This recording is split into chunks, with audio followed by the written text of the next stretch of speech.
आम्हाला पूर्णपणे माहिती पाहिजे की ब्राह्मणांची गोष्ट ही गोष्ट साई चरित्र परीक्षा बसायचं का राजानो. कारण नुसतं वाचत आम्ही पारायण करतो तेव्हा आमच्या लक्षात या गोष्टी येत नाही.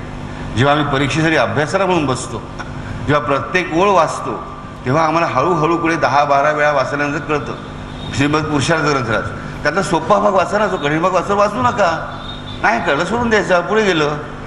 आईचा एवढं मोठा ग्रंथ हातामध्ये वाचायचा, जे कळेल ते कळत राहतं. आणि त्या कळण्यामध्ये खूप काही गोष्टी असतील. साई चरित्र आम्ही नुसतं वाचलं तरी आम्हाला अशा गोष्टी नुसत्या गोष्टींमधून पण अनेक गोष्टी कळतात. आज बघा मराठीत जे ओवीबद्ध आहे म्हणजे डिटेल म्हणूया आपण साई चरित्र, तसं डिटेल गुजरातीमध्ये पहिल्यापासून आहे. शब्दशः भाषांतर ओवीबद्ध वामनभाई पटेलांनी केलेलं, स्वामी साई शरणानंदांनी केलं. तसंच हिंदीमध्ये आता आलेलं आहे की जे वर्ड टू वर्ड आहे, गद्यामध्ये आहे, पद्यामध्ये नाही, ओवीबद्ध नाही, पण शब्दशः आहे. मग मराठीतला प्रत्येक शब्द सुंदररीत्या हिंदीमध्ये अनुवाद केलेला आहे. इंग्लिशमध्ये तर 2 प्रकारचा आलेला आहे. एक डॉक्टर इंदिरा खिरांचा आलेला आहे आणि एक मला वाटतं साई संस्थांतर्फे आलेला आहे. बरोबर, दोन्ही खूप छान आहेत. म्हणजे आज प्रत्येक भाषेतल्या माणसाची सोय होते. आम्हाला साई चरित्राच्या परीक्षेला का बसणं आवश्यक आहे, तर ह्या गोष्टींमध्ये सुद्धा खूप काही आहे ज्या आम्ही परत जे अभ्यास म्हणून वाचू ना, पण अभ्यास म्हणजे तर्क कुतर्क आणि स्वतःला ज्ञान मिळवण्यासाठी नाही. मी सांगितलं कसली परीक्षा आहे, आमची भक्ती अधिक चांगली करण्याची परीक्षा आहे. ह्या अभ्यासात आमचं काय होणार, आमची भक्ती अधिक चांगली झाली पाहिजे. गुणसंकीर्तन वारंवार का ऐकायचं. अरे माहिती आहे रे बाबा, ती दरवर्षी पुंडलिकाची कथा कुठे ऐकायला जायची.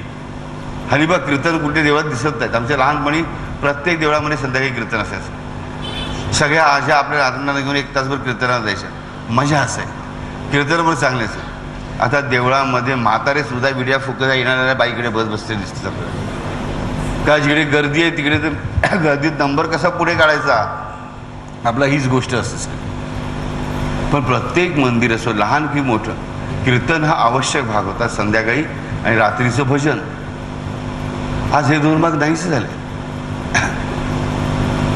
प्रत्येक आषाढी एकादशीच्या आदल्या दिवशी पुंडलिकाचंच कीर्तन असायचं. दत्त जयंतीला दरवर्षी दत्त जन्माचंच कीर्तन असायचं. रामनवमीला राम जन्माचंच असायचं.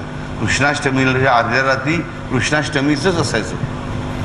पण तरीही सच्चा श्रद्धावान कधी त्याला कंटाळ नाही.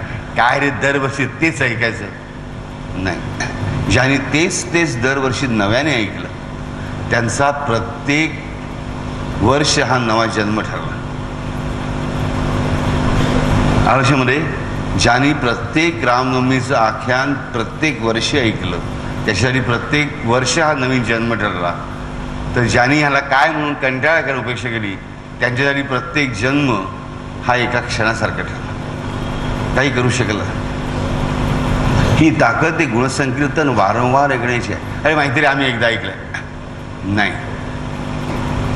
परमात्म्याचं गुणसंकीर्तन मला जेवढं जास्त ऐकता येईल मी माझा अभ्यास करून ऐकेन का, काही आवश्यकता नाही. मी नवऱ्याला मुलांसाठी जेवण करायचं सोडून ऐकेन का, नाही. पण हे सगळं करू आपण नक्की करू शकतो, ऐकू शकतो.